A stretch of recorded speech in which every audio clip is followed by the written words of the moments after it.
En lo que ellos bajan, abra su Biblia, por favor, abra la escritura. ¿En qué libro? ¿Qué libro estamos viendo? ¿Cuál es el libro de nuestra serie? ¿Quién?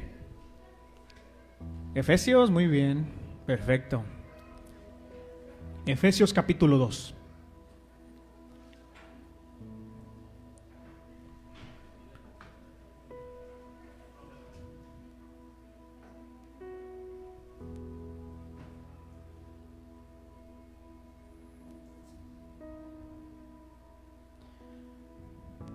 ¿Lo tiene?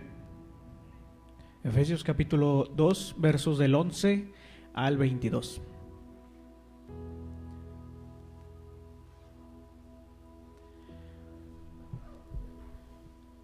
Este es el cuarto capítulo de nuestra serie y vamos a dar inicio. Efesios capítulo 2, versos del 11 al 12. ¿Quién lo tiene? Amén. Muy bien. Voy a leerlo en la traducción lenguaje actual. Usted me puede seguir en su Biblia Reina Valera, no hay ningún problema. Vamos a aprender de la palabra, pero me gustó más este texto en esta versión porque creo que es más entendible, un poquitito más entendible. Amén. Voy a leer la lectura y usted me va a seguir con su vista. Dice la escritura: los judíos los llaman a ustedes los no circuncidados, y ellos asimismo se llaman los circuncidados, pues se circuncidan en el cuerpo. Ustedes no son judíos y deben recordar que antes no tenían a Cristo ni eran parte del pueblo de Israel. Tampoco formaban parte del pacto ni de la promesa que Dios hizo con su pueblo. Vivían en este mundo sin Dios y sin esperanza, pero ahora ustedes que estaban lejos de Dios ya han sido acercados a Él, pues están unidos a Jesucristo por medio de su muerte en la cruz. Cristo nos ha dado la paz por medio de su sacrificio en la cruz. Cristo ha puesto fin al odio que como una barrera separaba. Diga conmigo esa palabra: separaba a los judíos de los que no son judíos, y de los pueblos ha hecho uno solo. Cristo ha puesto fin a los mandatos y reglas de la ley, y por medio de sí mismo ha creado con los dos grupos un solo pueblo amigo. Porque por medio de su muerte en la cruz, Cristo puso fin a la enemistad que había entre los dos grupos y los unió, formando así un solo pueblo que viviera en paz con Dios. Cristo vino y anunció las buenas noticias de paz a todos, tanto a ustedes que no son judíos y estaban lejos de Dios, como a los que son judíos y estaban cerca de Él. Por medio de lo que Jesucristo hizo, tanto los judíos como los no judíos tenemos un mismo espíritu y podemos acercarnos a Dios el Padre. Por eso, ante Dios, ustedes y yo son extranjeros y, al contrario, ahora forman parte de su pueblo y tienen todos los derechos. Ahora son de la familia de Dios. Todos los miembros de la iglesia son como un edificio, el cual está construido sobre la enseñanza de los apóstoles y los profetas. En ese edificio Jesucristo es la piedra principal. Es el que mantiene firme todo el edificio y quien hace crecer para que llegue a formar un templo dedicado al Señor. Por su unión en Jesucristo, ustedes también forman parte de ese edificio en donde Dios habita por medio de su, dice la traducción lenguaje actual, por medio de su Espíritu.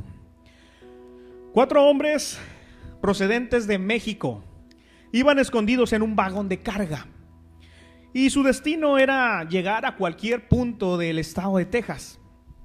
Tan pronto pasaran la frontera, bajarían del vagón. Estuvieron un rato platicando de su aventura y cómo les había ido. Algunos venían desde el sur del país de México.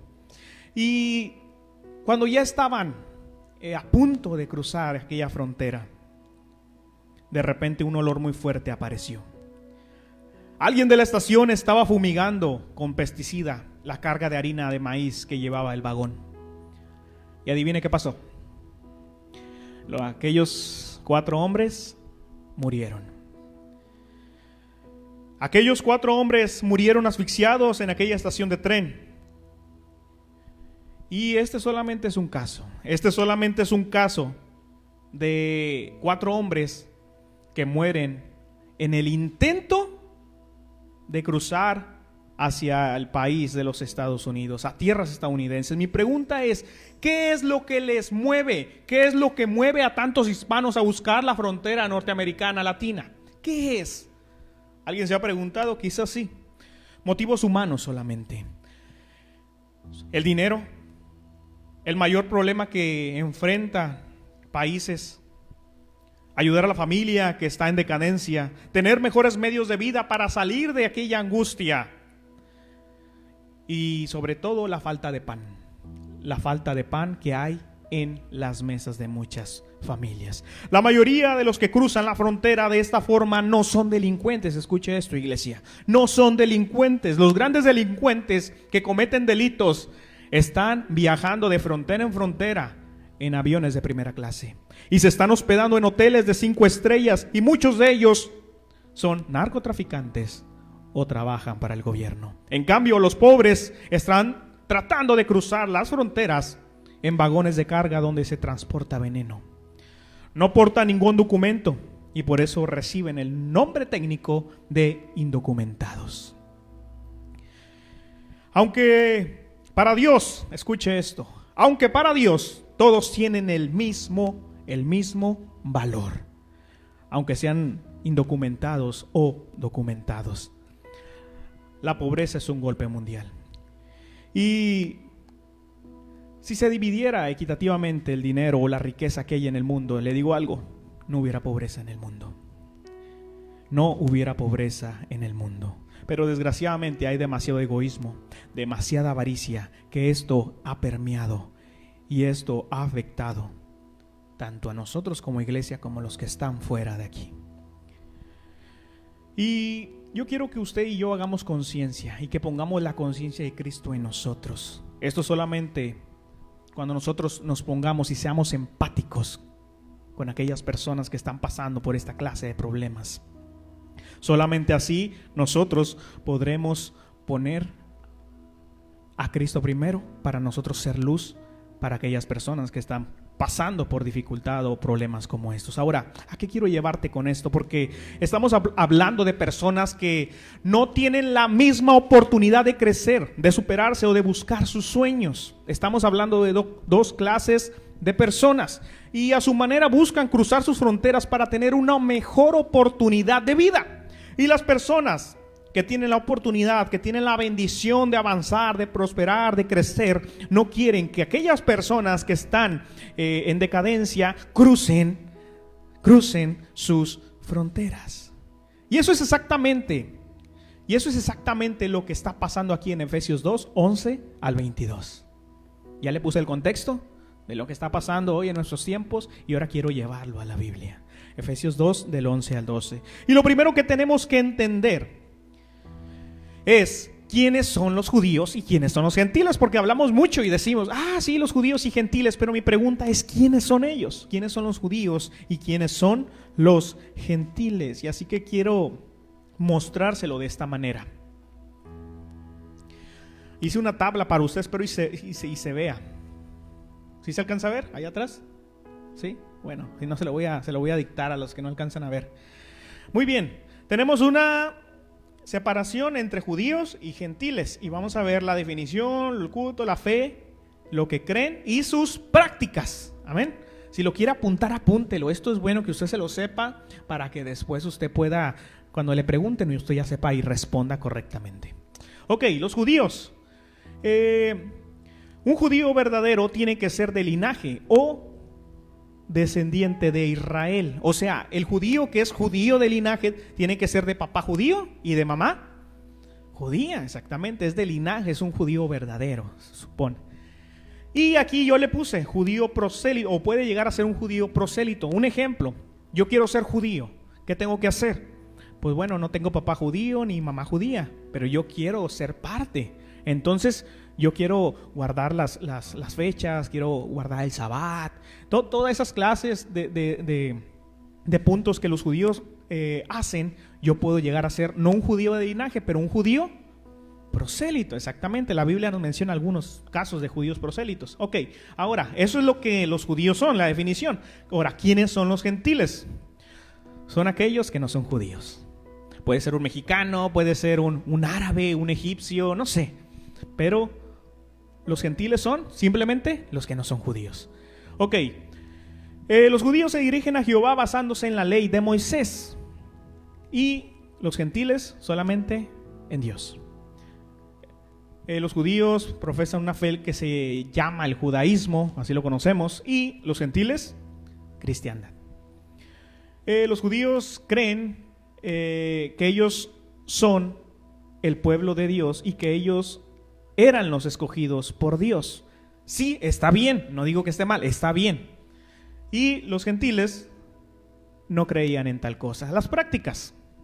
Los judíos no comen cerdo, guardan todas las fiestas, guardan el sábado, practican la circuncisión y memorizan toda la Torah. Son algunas de las prácticas, no pude ponerlas todas aquí. No comen cerdo. No sé si usted ha checado, si detenidamente se ha puesto a checar la sal, cosas que usted compra en el supermercado. Hay una palabrita que dice, ¿se alcanza a leerla? Kosher, exactamente. Bueno, hoy en día los judíos, ellos no comen cosa que no tenga esta marca, kosher. Así que chéquele en su alacena, en su refrigerador, que diga kosher. Va a decir, esto lo puede comer los judíos. Entonces, si ellos no en la leyenda del producto no tiene esa marca o esa línea, ellos no lo comen. Y los gentiles, pues sí, van relacionados un poquito, pero no siguen al pie de la letra como los judíos lo hacen. Ok, ahora con esto en mente, ya vimos un poco la diferencia entre estos dos grupos. ¿Alguna duda? ¿Todo bien? Ya si tiene alguna duda después me dice a mí y se lo respondo. Estos dos grupos, quiero explicarte lo que estaba pasando aquí. Los judíos de la circuncisión, o sea, los judíos de la circuncisión, los que practicaban la circuncisión, consideraban como impuras las ceremonias de los gentiles. Decían, no, es que tú no eres judío como nosotros. Sí tenemos unos judíos prosélitos, pero tú no puedes ser como nosotros, porque nosotros somos el pueblo escogido por Dios. Nosotros somos la nación santa, la que Dios estableció desde un principio. Y menospreciaban ¿a quiénes? A los gentiles, exactamente. Y Pablo deja bien en claro que tanto judíos como gentiles son impuros delante de Dios y necesitan de Cristo para ser limpiados de sus pecados. Ni uno es más grande que el otro. Todos son ¿qué? Impuros delante de Dios.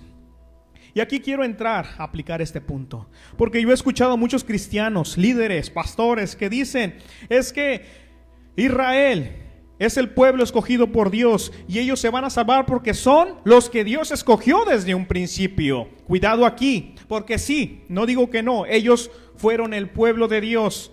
Sí, ellos fueron llamados por Dios, pero tuvieron su oportunidad y la perdieron. David, entonces me estás diciendo que los judíos no se van a salvar por el simple hecho de ser judíos. ¿Me estás diciendo eso acaso?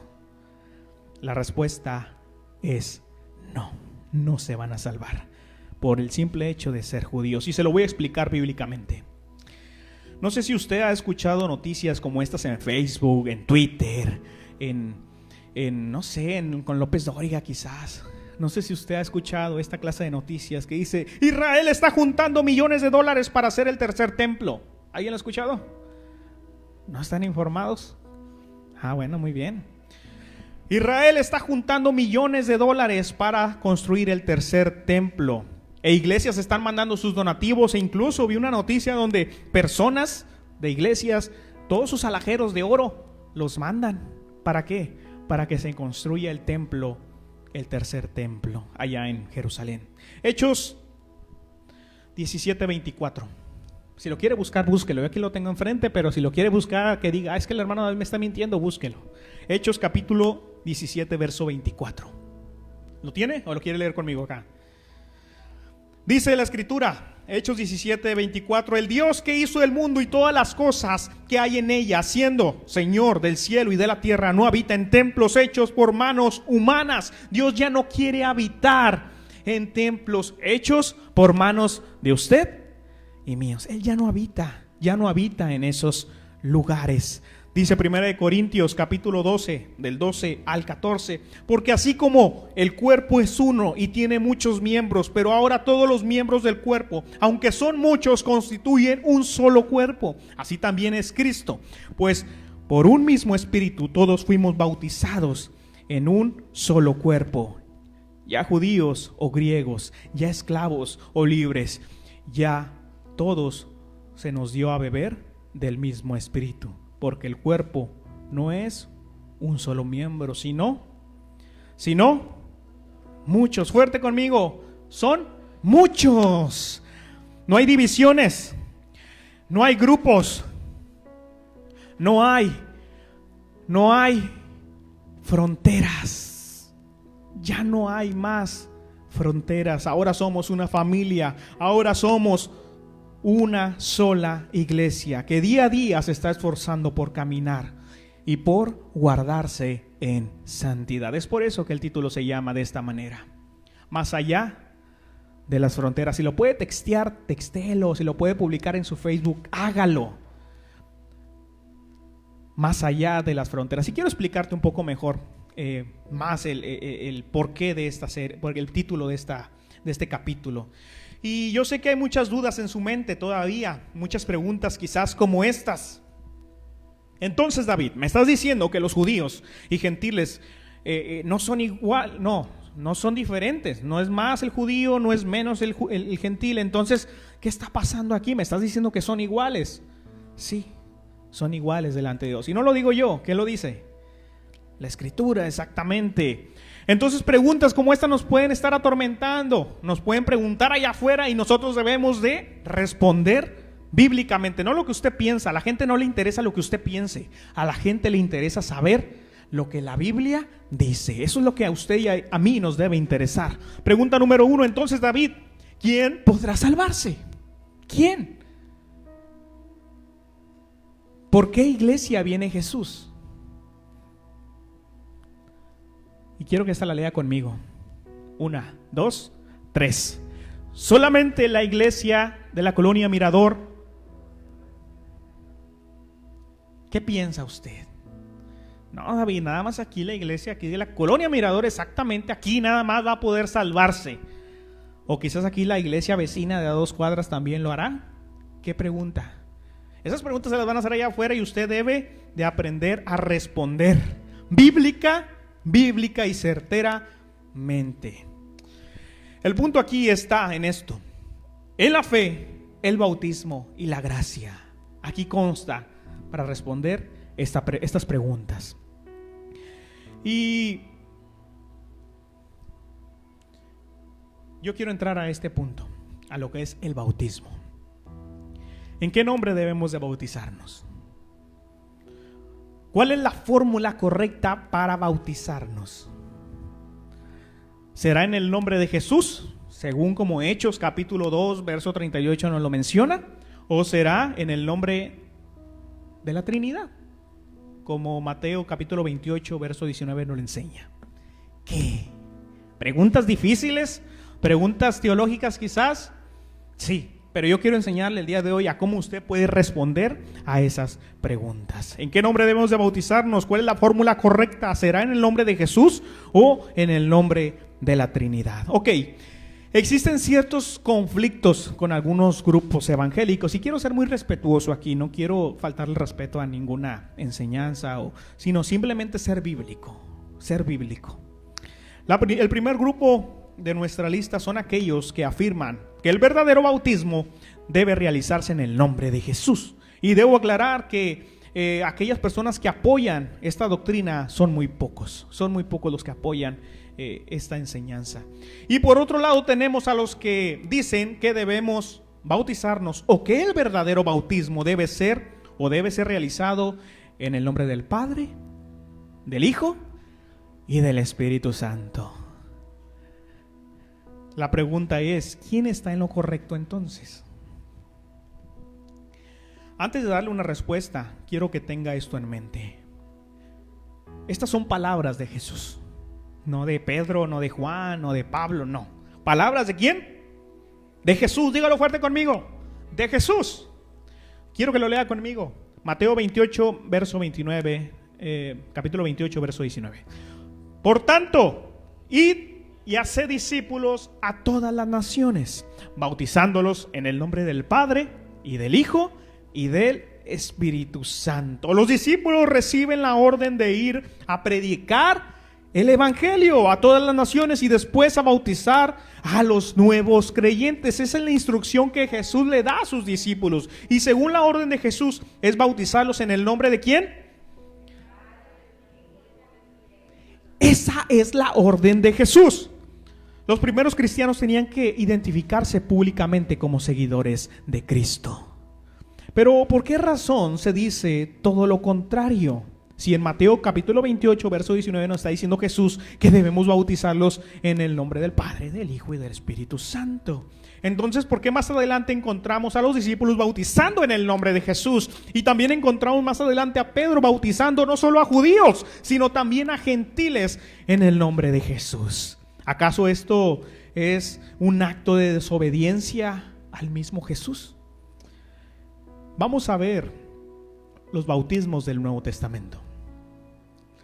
Quiero que usted busque, por favor, alguien que me ayude a leer Hechos 2:38. Hermano José, usted me va a ayudar a leer Hechos 2:38. Por allá atrás, alguien que tenga la voz resonante. Hermano Sergio, por favor, Hechos 8, del 14 al 16.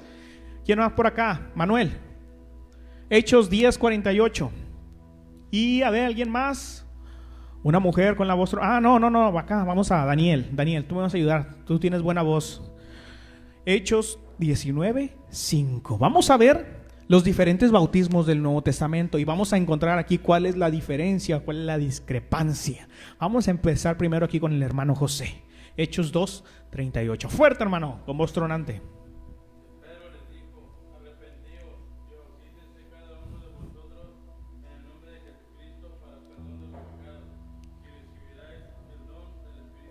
Amén. Hechos 8, del 14 al 16, hermano Sergio.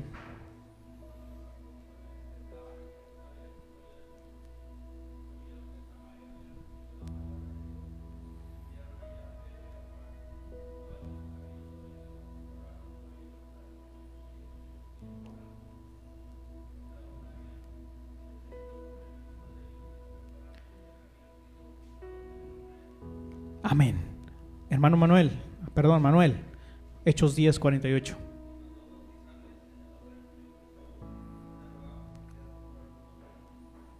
Amén. Y Daniel, Hechos 19:5.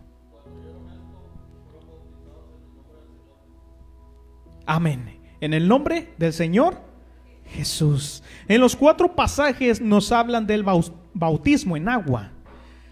Pero aquí vemos una pequeña variante. En los 2 primeros, el que leyó nuestro hermano José y nuestro hermano Sergio, en los primeros 2 nos dice que fueron bautizados en el nombre de Jesús. Y en los últimos 2 nos dice que fueron bautizados en el nombre del Señor Jesús. Es una pequeña variante. Esto nos quiere decir que el bautismo en agua no tiene una fórmula establecida. Puede variar. Y tal parece que podemos encontrar una contradicción bíblica. Pero le digo algo. ¿Le digo o no le digo? La Biblia no tiene contradicciones. ¿La Biblia no tiene qué? No tiene contradicciones. Déjeme le digo que así los discípulos no desobedecieron. Los discípulos no desobedecieron al mandato de Jesús, según Mateo capítulo 28, verso 19. No lo contradijeron. Existen varias explicaciones y quiero dárselas. Los discípulos bautizaron en el nombre de Jesús para divulgar a la persona que les había mandado a que lo hicieran y más gente conociera de Jesús. Hoy en día, hoy en nuestro siglo XXI, hoy en nuestro septiembre, ¿qué estamos hoy? ¿10 y qué? Octubre, perdón, yo estoy en septiembre todavía. ¿Octubre qué? 3. Quería nada más para ver si estaban dormidos. Octubre 3, hoy, 2021. Hoy conocemos más a Jesús que en aquellos tiempos. Hoy usted le dice a cualquier persona, ¿conoces a Jesús? Y sí, lo conocen, pero en aquel tiempo no. Mucha gente no conocía a Jesús, se rumoraba, aquel que levantó a los muertos, aquel que dio a alimentar a 5,000 personas, aquella persona que sanaba enfermos. Sí, ciertas cosas, pero no como hoy en día nosotros lo conocemos. Entonces, ellos, los discípulos, bautizan en el nombre de Jesús para divulgar a la persona que les había mandado a bautizar en el nombre del Padre, del Hijo y del Espíritu Santo. Lo hacen con esta intención. Número 2. La segunda explicación es que cuando se dice en el libro de los Hechos que se bautizaron en el nombre de Jesús, se puede interpretar así: se bautizaron por la autoridad del Señor Jesús. En otras palabras, haciendo alusión a lo que Jesús dijo en Mateo capítulo 28, verso 19. Entonces, David, ¿quiénes qué? ¿Quiénes se van a salvar? Todos aquellos que sean bautizados en el nombre del Padre, del Hijo y del Espíritu Santo y mantengan una vida en santidad hasta que Cristo vuelva por su iglesia, ellos se van a salvar. Esa es la respuesta bíblica. Todos aquellos que se bauticen en el nombre del Padre, del Hijo y del Espíritu Santo. Y no solamente eso, sino que mantengan una vida dedicada al Señor, una vida en santificación. Esa es la respuesta bíblica. Cristo viene por una iglesia, no por una denominación. Cristo viene por su iglesia, no por un club social. Cristo viene por su iglesia y no por una asociación. Cristo viene por una iglesia limpia, pura y sin mancha. Por eso es lo que Cristo viene, por su iglesia. Y vaya conmigo a Efesios 2, del 14 al 18. Sí, porque del 11 al 13 ya lo leímos. Del 14 al 18. ¿Lo tiene? Dice la escritura. Si usted lo tiene en su celular, en la TLA, puede leerlo ahí. Nada más no se salte de aplicación en aplicación. Del 14 al 18. ¿Lo tiene? Cristo nos ha dado la paz por medio de su sacrificio en la cruz. Cristo ha puesto fin al odio que como una barrera separaba a los judíos de los que no son judíos, y de dos pueblos ha hecho uno solo. Cristo ha puesto fin a los mandatos y reglas de la ley, y por medio de sí mismo ha creado con los dos grupos un solo pueblo amigo. Por medio de su muerte en la cruz, Cristo puso fin a la enemistad que había entre los dos grupos y los unió, formando así un solo pueblo que viviera en paz con Dios. Cristo vino y anunció las buenas noticias de paz a todos, tantos a ustedes que no son judíos y estaban lejos de Dios, como a los que son judíos y estaban cerca de Él. Por medio de lo que Jesucristo hizo, tanto los judíos como los no judíos tenemos un mismo espíritu y podemos acercarnos al Dios, el Padre. Tanto los judíos como los gentiles podían ser culpables de caer en el orgullo espiritual. Los judíos que estaban pensando que por mantener su fe, escuche esto, los judíos, los que estaban de aquel lado, ellos pensaban, no, pues mientras yo mantenga mis tradiciones, mientras yo siga guardando el Sabbat, yo puedo mantenerme más elevado que aquellos gentiles. Yo me circuncidé, yo hice esto, yo hice aquello, y ellos no han hecho nada. Así que yo merezco el primer cargo. Eso es lo que pensaban los judíos al lado de los gentiles. El orgullo espiritual les impedía ver su relación con Dios. Por eso Jesús les dice, ustedes son como sepulcros, están bien pintaditos por fuera, parece que están bien, pero por dentro, a eso quería llegar Jesús. Pero tenga mucho cuidado de sentirse orgulloso de su salvación, porque téngalo por seguro que usted puede perderla. No porque el día de hoy usted esté aquí sentado.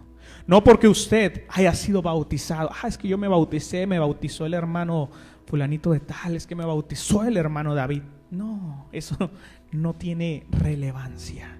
Mientras tú no mantengas tu vida agradando a Dios. Si tú vienes a la iglesia pero sigues tomando, si tú vienes a la iglesia pero sigues viendo pornografía, si tú vienes a la iglesia pero sigues maltratando a tu esposa verbal y físicamente, mientras tú vengas a la iglesia pero sigas haciendo lo malo delante de los ojos de Dios, de nada sirve. De nada sirve.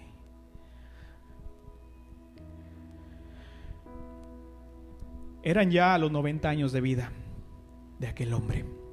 Bastante carga, bastante peso, bastante lucha. El anciano de cabello blanco puso su cabeza sobre la almohada. No estaba enfermo.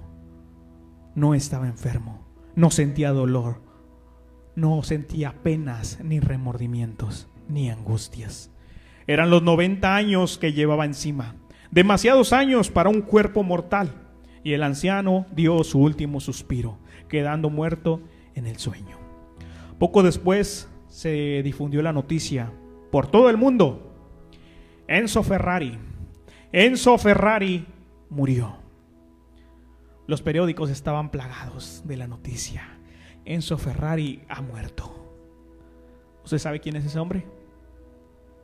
¿Sí lo conoce? Aquel célebre creador de los autos deportivos y de carreras que llevaba su nombre, Ferrari. Sus autos ganaron mientras aún él vivía. Más de 40,000 carreras y 90 campeonatos mundiales. Enzo Ferrari no fue un hombre religioso. Su pasión fue la ingeniería y especialmente la ingeniería automotriz. Tenía una obsesión por los automóviles y la velocidad. No quiso ninguna ceremonia religiosa para recordar su vida. Su religión fueron los autos rojos que cada día él se levantaba y se esforzaba para hacerlos más bellos, más lujosos, más elegantes y cada día más veloces. Pero tras una larga vida exitosa de 90 años, él también llegó a la meta final. El ángel de la muerte extendió su mano y dio el banderazo blanco con negro de cuadros. Ya no más, Enzo Ferrari, hasta aquí ha llegado, dijo aquel ángel de la muerte. La carrera ha terminado. Todo pasa en un minuto, todo pasa en un segundo. La eternidad lo espera al ser humano. La eternidad te está esperando a ti. Pero hay dos eternidades. Una con Cristo y la otra sin Cristo. Ambas son eternidades. Pero solamente una es la verdadera. La que te da vida en abundancia y vida con Cristo. Solamente una. ¿Dónde vamos a pasar la eternidad?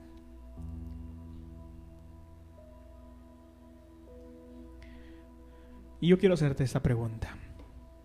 Mateo 16, 26 dice: ¿de qué sirve ganar el mundo? ¿De qué sirve ganar el mundo entero si se pierde la vida? ¿De qué sirve? ¿De qué sirve que seas el mejor ingeniero, el mejor doctor, la mejor enfermera? ¿Qué más hay aquí? El mejor licenciado, el mejor maestro, maestra. ¿De qué te sirve ganar el mundo entero si al final perderás tu vida? Tu eternidad depende el día de hoy. El día de hoy. Tú no sabes si el día de hoy tú te puedes ir y el Señor te manda a llamar a cuentas. No sabemos. Muchos estamos jóvenes, sí, pero nunca sabes si hoy será tu último día. No nos corresponde juzgar la vida de nadie. Ningún ser humano puede decir: es que él es salvo, es que él es condenado, es que él es salvo, es que él es... No. Solo Dios puede juzgar. Pero al recibir a Cristo como Señor y Salvador es nuestra garantía de una salvación eterna. Y yo te digo el día de hoy, necesitamos asegurarnos hoy a esta hora, a este minuto, debemos asegurarnos de nuestra salvación eterna. Cristo limpió nuestros pecados en la cruz del Calvario y con eso Él pagó nuestro precio por la salvación. No dudes en aceptarla. Hoy es el día de salvación para tu vida. De nada sirve lo que hay en este mundo, de nada sirve. De nada sirve. ¿De qué nos sirve el mundo entero si al final perdemos nuestra alma? No hay más fronteras. No hay más fronteras. Nada te impide correr a los brazos del Padre el día de hoy. Hoy es el día de salvación para tu vida.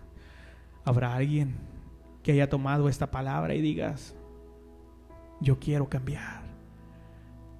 Yo quiero cambiar. Yo no quiero que el día de hoy, si Dios me llama a cuentas, yo no estar con Él. Yo quiero un cambio hoy en mi vida. Y sí, yo sé que va a ser difícil, pero yo sé que de la mano de Dios todo es posible. No hay fronteras. Nada te impide llegar al Padre. Nada. ¿Habrá alguien que quiera aceptar a Jesús en su corazón el día de hoy? Yo sé que hay miedo. Yo sé que hay nervios. Ay, ¿qué van a decir? ¿Me van a ver? No. Esa es la mejor decisión que puedes tomar el día de hoy. Aceptar a Jesús en tu corazón. ¿Cómo lo voy a hacer? Solamente aceptando y diciendo: Señor, yo necesito de ti. Solamente. Somos una familia y estamos unidos. Es que tengo miedo al fracaso, al volver a caer. Somos una familia, no somos un club social. No somos una empresa, somos una familia. ¿Y qué hace la familia cuando está en las buenas? Está unida. Y cuando está en las malas, está unida. Eso es lo que somos, la Iglesia de Cristo aquí en la Colonia Mirador. Somos una familia para ti. Somos una familia para ti. Vamos a estar unidos y vamos a llegar juntos a nuestra eternidad con Cristo. Y yo no quiero que tú te quedes lejos del Señor. Por eso es que me levanto día a día a predicar y me esfuerzo para que el día de hoy tú puedas tomar una decisión, la decisión más importante de tu vida. Yo podría estar haciendo otras cosas, sí, pero créeme que no hay regalo más grande, no hay pago más grande que ver un alma entregándose al Señor. No hay pago para eso. Por eso dice la Escritura que hay gozo en los cielos cuando un pecador. ¿Habrá alguien que diga así al Señor? No tengas miedo, si no quieres pasar, no pases. Si quieres levantarte nada más ahí en tu lugar, puede ser válido. Habrá alguien de aquellas personas que no hayan tomado esta decisión, que digan y yo sé que hay personas nuevas, yo sé que hay personas que han estado viniendo regularmente y no es casualidad, no es casualidad. Dios tiene un plan para tu vida y Dios quiere la salvación de tu alma. Y no me voy a cansar de predicar. No me voy a cansar de predicar por la salvación, aunque sea de una persona. Y si tengo que entregar mi vida, lo voy a hacer por la salvación de una persona. Lo voy a hacer. Porque a eso Cristo nos ha mandado, a predicar el Evangelio a toda criatura, bautizándolos en el nombre del Padre, del Hijo y del Espíritu Santo. ¿Habrá alguien? ¿Habrá alguien el día de hoy?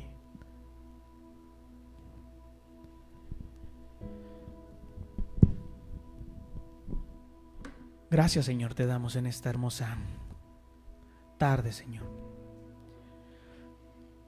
Gracias, Señor, porque nos permites poder escuchar más de tu palabra. Nos permites sembrar la semilla en los corazones de aquellas personas, Señor, que sabemos que a su tiempo va a germinar. Ayúdanos, Señor, para que no sea ese tiempo demasiado tarde, Señor. Y aquellas personas que no tienen a Jesús en su corazón, que no te tienen a ti, Señor, puedan tener el tiempo, Señor, para poder decir: Señor, aquí estoy. Como dijo Isaías: heme aquí, Señor. Ayúdanos, Señor, a seguir teniendo la fuerza, la valentía, el vigor, la fortaleza para seguir predicando tu evangelio y que más personas a través de tu palabra te conozcan. Gracias, Señor, por cada persona, por cada oído, Señor, que estuvo receptivo a tu palabra. Ayúdanos a poner en práctica y a día, Señor, esforzándonos para guardarnos en santidad, y Señor, para cuando vengas por nosotros, que somos tu iglesia, nos encuentres limpios y sin mancha. Gracias, Señor. Gracias por quitarnos esa frontera que nos impedía llegar a ti. Gracias te damos en el nombre poderoso de nuestro Señor Jesús. Oramos.